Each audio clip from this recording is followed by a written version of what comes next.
Assalamualaikum warahmatullahi wabarakatuh. Saya Nadia Putri dengan NIM C1C021194, Prodi S1 Akuntansi, Universitas Jambi. Di sini saya akan mempresentasikan materi perpajakan yang diampu oleh Pak Wirni Eka Putra. Sistem pemungutan pajak. Yang pertama, Official Assessment System adalah suatu sistem pemungutan yang memberi wewenang kepada pemerintah atau fiskus untuk menentukan besarnya pajak yang terutang oleh wajib pajak. Adapun kelemahan dari sistem ini adalah fiskus menjadi sewenang-wenang karena kekuasaan yang diberikan, rentan terhadap KKN yang dilakukan oleh fiskus, dan merugikan negara karena pendapatan lebih banyak masuk ke kantong pribadi fiskus. Yang kedua, Semi Self-Assessment System, yaitu sistem pemungutan pajak di mana wewenang untuk menentukan besarnya pajak seseorang berada pada dua pihak, yaitu wajib pajak dan pemungut pajak. Pada sistem ini, wajib pajak terlebih dahulu mengisi formulir dan menghitung besarnya penghasilan serta pajak yang akan dibayar. Kemudian pemungut pajak melakukan koreksi dan menentukan besarnya pajak yang harus dibayar oleh wajib pajak. Keuntungan sistem ini adalah adanya koreksi yang seimbang antara wajib pajak dengan pegawai pajak, sehingga validitas dan kesahihan data tidak diragukan lagi. Kelemahan sistem ini adalah dari segi waktu akan dibutuhkan banyak waktu, mengingat pengisian data oleh wajib pajak yang diikuti dengan koreksi oleh pemungut pajak sering menimbulkan perselisihan. Yang kedua, secara ekonomis akan menyebabkan pengeluaran biaya yang lebih besar dibandingkan dengan sistem yang lain. Yang ketiga, Full Self-Assessment System, yaitu sistem pemungutan pajak yang sepenuhnya ada pada wajib pajak. Rasionalnya adalah karena hanya wajib pajaklah yang mengetahui besarnya pajak yang harus dibayar, sedangkan pegawai pajak hanyalah sebagai konsensusnya. Pada sistem ini telah terjadi demokratisasi dan kemandirian wajib pajak.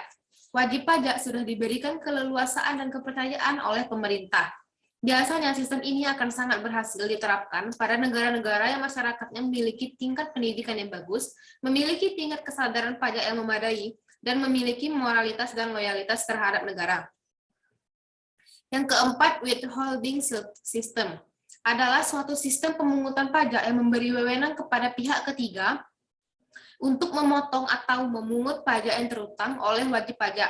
Sistem ini biasanya digunakan oleh negara-negara maju, di mana tingkat kesibukan masyarakat, penghasilan, dan aktivitas ekonomi masyarakat yang tinggi, sehingga membutuhkan pihak ketiga untuk menentukan besarnya jumlah pajak yang harus dibayar.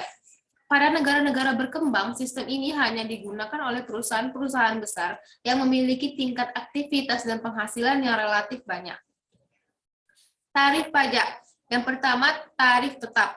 Tarif berupa jumlah yang tetap atau sama terhadap berapapun jumlah yang dikenai pajak, sehingga besarnya pajak yang terutang tetap. Contohnya, besarnya tarif bea materai untuk cek dan bilet giro dengan nilai nominal berapapun adalah 3.000. Yang kedua, tarif proporsional. Tarif berupa persentase yang tetap terhadap berapapun jumlah yang dikenai pajak, sehingga besarnya pajak yang terutang proporsional terhadap besarnya nilai yang dikenai pajak. Contohnya, untuk penyerahan barang kena pajak di dalam daerah pabean akan dikenakan pajak pertambahan nilai sebesar 10%. Yang ketiga, tarif progresif. Persentase tarif yang digunakan semakin besar bila jumlah yang dikenai pajak semakin besar. Contohnya, pada pasal 17 Undang-Undang Pajak Penghasilan untuk wajib pajak orang pribadi dalam negeri. Dapat dilihat dari tabel lapisan penghasilan kena pajak 0 sampai 50 juta tarif pajak 5%, 50 juta sampai 250 juta 15%, 250 juta sampai 500 juta 25%, dan di atas 500 juta 30%. Menurut kenaikan persentase tarifnya, tarif progresif dibagi menjadi tarif progresif atau kenaikan persentase semakin besar, tarif progresif tetap kenaikan persentase tetap, dan tarif progresif degresif atau kenaikan persentase semakin kecil. Tarif pajak yang keempat itu tarif degresif, yaitu persentase tarif yang digunakan semakin kecil bila jumlah yang dikenai pajak semakin besar. Contohnya dapat dilihat di tabel.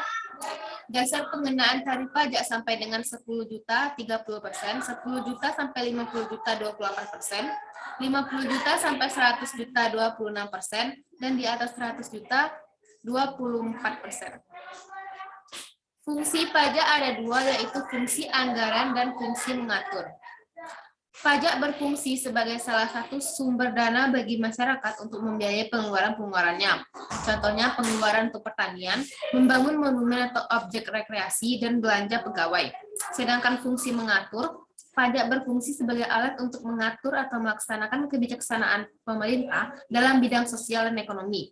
Contohnya, pajak yang tinggi dikenakan terhadap minuman keras untuk mengurangi konsumsi minuman keras.